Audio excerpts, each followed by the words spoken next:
Welcome back to learning journey. இது என்கிட்ட கோமாங்காய் வாங்கியிருந்தோமா கடையில். இப்போதைக்கு பழுத்த மாம்பழமும் வரமாட்டேங்குது. நம்மளாக தான் இனிப்பெல்லாம் போட்டுக்கணும்.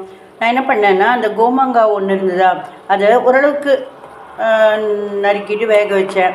அதுவும் இட்லி பானை மேலே வந்து சாப்பாடு கொஞ்சம் இருந்தது, அது மேலே ஒரு தட்டில் சாப்பாடு சூடு பண்ணிகிட்டு இருந்தேன். அடியில் கொஞ்சமாக தண்ணி வச்சு இந்த துண்டு மாங்காய் துண்டுனா ஓரளவுக்கு பெரிய துண்டு மாங்காவை நறுக்கி அதை அதோட தண்ணோடு எடுத்து வச்சிட்டேன். அப்புறம் இங்கே ஒரு வடை சட்டியில் கடுகு, அவ்வளோதான். கடுகு, அதுக்கப்புறம் என்ன நல்லெண்ணெய் வச்சு கடுகு பண்ணேன். எனக்கு நல்லெண்ணெய் நல்லாயிருக்கும்.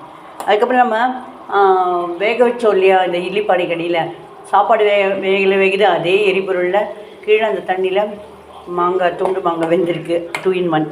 அதை வந்து எடுத்து நல்லெண்ணெய், அப்புறம் அந்த துண்டு மாங்காய் வெந்திருக்கு இல்லையா, அதை போட்டுட்டு அதோட உப்பு, காரப்பொடி, இல்லைன்னா சாம்பார் பொடி, இனிப்பு லைட்டாக ஏதாவது இனிப்பு, சர்க்கரையோ அது உங்கள் சௌரியம் போட்டுட்டு வேணுங்கிற அளவுக்கு ஆம் ரஸ்ன்னு சொல்லுவாங்க. ஆம் ரஸ், பழுத்த மேங்கோவில் ரசமாக அது எடுத்துக்கிறது. பட் இதை நம்ம தான் பழுக்க வைக்க வேண்டியதாக இருக்குது.